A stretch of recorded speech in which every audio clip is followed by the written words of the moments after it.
बहुत बहुत धन्यवाद। धन्यवाद प्रत्युष जी। सभी पत्रकार बंधुओं को, सभी देशवासियों को गुरु पूरब की बहुत बहुत शुभकामनाएं। ये प्रेस वार्ता शुरू करूं उससे पहले ये जरूर कहूंगा, भ्रष्टाचार का कोई पर्याय है, बेईमानी और घोटाले के लिए कोई जाना जाएगा, लूट खसोट का कोई एक्सपर्ट और कमीशन खोरी में माहिर कोई है, तो वो केवल और केवल कट्टर बेईमान पापी आपके कन्वीनर अरविंद केजरीवाल है। अच्छा नहीं लगता है कि हम लोग प्रेस वार्ता करके बार बार ये जो भ्रष्टाचार हो रहा है उसको उजागर करते रहे, लेकिन किसी विभाग में कोई सरकारी काम होगा तो दौड़ा दौड़ा एक राजनीतिक व्यक्ति कट्टर बेईमान अरविंद केजरीवाल आएगा और कहेगा मेरी कमीशन का क्या, आया हूं तो कुछ तो लेके जाऊंगा। क्राइम मास्टर गोगो अरविंद केजरीवाल जी, कुछ तथ्य आपके समक्ष पेश करके पुनः कुछ गंभीर सवाल पूछने का समय आ गया है। ये घोटाला जो उजागर हुआ है, दिल्ली जल बोर्ड स्कैम, और ये घोटाला है क्या? 10 एसटीपी सीवेज ट्रीटमेंट प्लांट, इनको दो कैटेगरी में बांटा गया। पहली कैटेगरी थी जिसमें केवल अपग्रेडेशन होना था, केवल अपग्रेडेशन, ये बहुत इंपॉर्टेंट है। और दूसरी कैटेगरी थी जहां अपग्रेडेशन के साथ ऑगमेंटेशन, कैपेसिटी बढ़ाने का भी काम होना था। कैटेगरी 1 अपग्रेडेशन और कैटेगरी 2 अपग्रेडेशन प्लस ऑगमेंटेशन, दोनों में 5-5 एसटीपी थे। 2022 में दिल्ली जल बोर्ड ने ये कॉन्ट्रैक्ट जो है ठेकेदारों को दिए। इनकी कुल जो वैल्यू थी, मॉनेटरी वैल्यू, ये 1938 करोड़ के आसपास है। सारांश अगर बताऊं और उसके बाद डिटेल्स में जाएंगे, क्या घोटाला किया, क्या अनियमितताएं हैं, क्या इलीगैलिटीज है, कानून को कैसे ताक पे रखा, लेकिन जो बहुत आवश्यक है बताना कि एस्टिमेटेड कॉस्ट गलत लगाई और कम होनी चाहिए थी, ये मुद्दा भी मैं बताऊंगा। लेकिन एस्टिमेटेड कॉस्ट आई 1500 करोड़ के आसपास, 1500 करोड़। कॉन्ट्रैक्ट जो दिए गए ये कितने के दिए गए? ये करीब 1950 करोड़, मतलब 30% वृद्धि हो गई। जो खुद एस्टिमेट लगवाया था उसके ऊपर 30% वृद्धि करके कॉन्ट्रैक्ट दे दिए गए। ये चिंताजनक है। अरविंद केजरीवाल जी, आपने तो एक भ्रष्टाचार के सबसे बड़े कलाकार बनके एक और घोटाला कर डाला। If there is a politician who has mastered the art of corruption, deceit, lies, commission, it is Arvind Kejriwal. I repeat, one politician of India who has mastered the art of corruption, deceit, lies, commission, it is Arvind Kejriwal. कोई सरकारी काम मेरे पास आना चाहिए, घोटाला होगा, 100% guarantee है। अरविंद केजरीवाल की गारंटी यह है कि अगर कोई सरकारी काम आएगा तो उसमें भ्रष्टाचार और कमीशन खोरी तो वो करेंगे ही करेंगे। इस मंच से मैं पूछना चाहता हूं अरविंद केजरीवाल जी, मैं जानता हूं भ्रष्टाचार करने के आप पीएचडी होल्डर हैं, तो भारतीय जनता पार्टी भी वो स्कूल मास्टर है जो ईमानदारी से जनता के मुद्दे उठाती है। हम गलत हैं तो जनता हमें बख्शेगी नहीं, और अगर जो सवाल मैं उठा रहा हूं इनमें से किसी एक का उत्तर आप दे दें तो मैं समझता हूं कि जिस पारदर्शिता की, ईमानदारी की बात करके आप राजनीति में आए थे, जनता को भी लगेगा कि हाँ, क्राइम मास्टर, गोगो, कट्टर बेईमान अरविंद केजरीवाल कुछ तो गुण रखता है। पहला, 10 एसटीपी अपग्रेडेशन और ऑगमेंटेशन होने थे, और ये सरकारी नियम है। सीपीडब्ल्यूडी की मैनुअल कहती है कि डीपीआर, डिटेल्ड प्रोजेक्ट रिपोर्ट, बनना आवश्यक है। तो पहला प्रश्न यह है अरविंद केजरीवाल जी, 10 का अपग्रेडेशन और ऑगमेंटेशन होना था, आपने कितनी डीपीआर बनवाई? 10 बननी चाहिए, मुश्किल गणित तो है नहीं। लेकिन कट्टर बेईमान अरविंद केजरीवाल ने 2 ही डीपीआर बनवाई। 2 डीपीआर, वो भी जहां पे एस्टिमेट और प्राइस बढ़ा दिया, और उनको 10 के 10 जो प्रोजेक्ट्स थे उन पे लागू कर दिए, और यहां पे भी घोटाला करा। यहां क्या घोटाला करा? मैंने आपको बताया कैटेगरी 2 में अपग्रेडेशन और ऑगमेंटेशन दोनों है।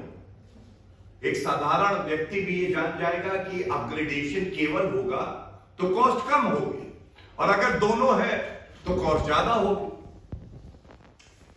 अरविंद केजरीवाल इतने बड़े घोटालेबाज हैं, भ्रष्टाचारी पेट इनका भरता नहीं है। इन्होंने कैटेगरी 2 का जो एस्टिमेट लिया था वही कैटेगरी 1 पे भी लागू कर दिया। मतलब एस्टिमेट आया कि हम अपग्रेड भी करेंगे एसटीपी को, स्वीट ट्रीटमेंट प्लांट को, और साथ साथ ऑगमेंट करेंगे, कैपेसिटी भी बढ़ाएंगे। अरविंद केजरीवाल ने मौका पाया भ्रष्टाचार करने का। उन्होंने कहा कि अगर अपग्रेडेशन और ऑगमेंटेशन की कॉस्ट ज्यादा है और ये मैं सब पे लगा दूंगा, और 5 एसटीपी ऐसे हैं जहां ऑगमेंटेशन होना नहीं, तो जो टेंडर का कॉन्ट्रैक्ट का रकम है वो बढ़ जाएगी। जब रकम बढ़ेगी तो वसूली अपने आप ज्यादा हो पाएगी। तो अरविंद केजरीवाल जी ये बताइए, ये कैटेगरी 2 के जितने प्लांट थे, इनका एस्टिमेट कैटेगरी 1 पे आपने क्यों लागू किया? ये तो बड़ा व्यापक सवाल है, सब जानना चाहते हैं। तीसरी बात, सर्वोच्च न्यायालय के जजमेंट है, पेशे से मैं वरिष्ठ अधिवक्ता हूं, बड़ी जिम्मेदारी से आप कहता हूं, जहां भी सिंगल कोटेशन आता है, सिंगल कोटेशन में आप दोबारा से टेंडर फ्लोट करेंगे। सिंगल कोटेशन जो है वो मान्य नहीं होता, क्योंकि कंपेटिटिव, जिस एजेंसी ने एस्टिमेट बनाया है वो एनजेएस इंजीनियर्स प्राइवेट लिमिटेड है। इनका जो कंसल्टेंसी वर्क था ये भी सैटिस्फैक्टरी नहीं था, मतलब ठीक नहीं था। ये बिंदु भी आ चुके हैं सामने, और उसके बाद भी सिंगल कोटेशन इनका था, और इनको एस्टिमेट बनाने का काम दे दिया। अब याद करिए, शराब घोटाले में क्या हुआ था? एक आपको याद होगा, बब्बर एंड कंपनी थी, जब मैंने कहा था गब्बर एंड बब्बर दोनों भ्रष्टाचार कर रहे हैं। ये जो कंसल्टेंसी की कंपनियां आती हैं, ये पहले से ही मिली भगत होती है। अगर आप अरविंद केजरीवाल को जानते हैं, भ्रष्टाचार करने के लिए उसके जय और वीरू की जोड़ी बना सकते हैं, तो आपको काम मिल जाएगा, वरना नहीं मिलेगा। तो ये हमारा एक सवाल है कि इनको ही आपने दिया, इनका काम तो पहले से ही सैटिस्फैक्टरी नहीं था। और देखिए, ये बात बहुत चिंताजनक है, बहुत ही महत्वपूर्ण बिंदु है। शराब घोटाला अरविंद केजरीवाल, दिल्ली के लिए बस लानी थी, घोटाला हो गया अरविंद केजरीवाल। बच्चों को क्लासरूम देने थे, टॉयलेट्स को क्लासरूम बताते हैं, क्लासरूम घोटाला कर डालते हैं। जो अपने परिवार की कसम लेके कहते हैं कि मैं बड़ा बंगला सरकारी नहीं लूंगा, शीश महल घोटाला कर देते हैं। और आज दिल्ली जल बोर्ड घोटाला हो गया। तो अरविंद केजरीवाल जी यहां पे भी जो खबर आई है, और हमारे दिल्ली इकाई के प्रदेश अध्यक्ष वीरेंद्र सचदेवा जी ने एलजी साहब को एक बड़ी विस्तार में चिट्ठी लिख के सारे बिंदुओं को रखा। उन्हीं में से कुछ बिंदुओं को मैं आपके समक्ष रख रहा हूं। और बड़ी चिंता की बात है कि कार्टेलाइजेशन का मतलब कि कोई ईमानदार ठेकेदार अंदर ना घुस जाए और मेरा साथी भ्रष्टाचारी ठेकेदार बाहर ना रह जाए। इस तरह से आप बिड्स इनवाइट करें। तो यहां पे भी पाया गया है कि कार्टेलाइजेशन करके ही ये ठेके दिए गए हैं। और एक बात सवाल और आपसे अरविंद केजरीवाल जी पूछ लेते हैं। मैंने अपने विधिक जीवन में प्रैक्टिस करते हुए तमाम ऐसे कॉन्ट्रैक्ट देखे हैं जहां L1 ने कहा 100 रुपए, सरकार ईमानदार है, भाजपा की है, तो वो L1 मतलब लोएस्ट बिडर को बुलाती है और कहती है 100 रुपए कहा है, नेगोशिएट करके उसको 90-80 बना देती है, जनता के 10-20 रुपए बच जाते हैं। अरविंद केजरीवाल जी का मैकेनिज्म देखिए। L1 ने कॉन्ट्रैक्ट दिया, L1 ने अपनी बिड पेश करी 392 करोड़ की, 392 करोड़। 392 करोड़ को अवार्ड कितने का दिया? 408 करोड़ का। मतलब जो 392 करोड़ L1 खुद कह रहा है बिड में काम करने को तैयार हूं, 392 करोड़ में अगर ईमानदारी से काम करते तो उसको 350 करोड़ कर देते, 325 करोड़ कर देते। लेकिन ये तो ठगों के सरदार महाठग अरविंद केजरीवाल कट्टर बेईमान की सरकार है। 392 करोड़ को 408 करोड़ बना दिया। क्या ये पूछा नहीं जाएगा ये जो घोटाला आपने किया है? और प्रथम दृष्टया मैं बता रहा हूं केवल इन 10 जो कॉन्ट्रैक्ट अवार्ड किए गए हैं, इसमें जो घोटाला हुआ है ये 450-500 करोड़ के आसपास का है। इसका मूल्यांकन बढ़ा के अपने लोगों को ठेका दे के, ये बेहद ही चिंताजनक है। और हमेशा से प्रयास रहता है भारतीय जनता पार्टी का, जिस पृष्ठभूमि में अरविंद केजरीवाल भारतीय राजनीति में आए और बड़े बड़े उन्होंने आरोप लगाए, बड़ी बड़ी बातें भी करी, उनको याद दिलाया जाए कि वो स्वयं क्या कहते थे। ये मेरे पास उन्हीं के कुछ ट्वीट हैं 2014 जुलाई के। और अरविंद केजरीवाल जी कह रहे हैं Dwarka water treatment plant non functional for many years and Okhla plant working much below capacity due to lack of water. क्या किया जाएगा? बिंदु है आगे। दूसरा, still 2 new water treatment plants, does BJP even understand the problem of Delhi? Arvind Kejriwal ji दोनों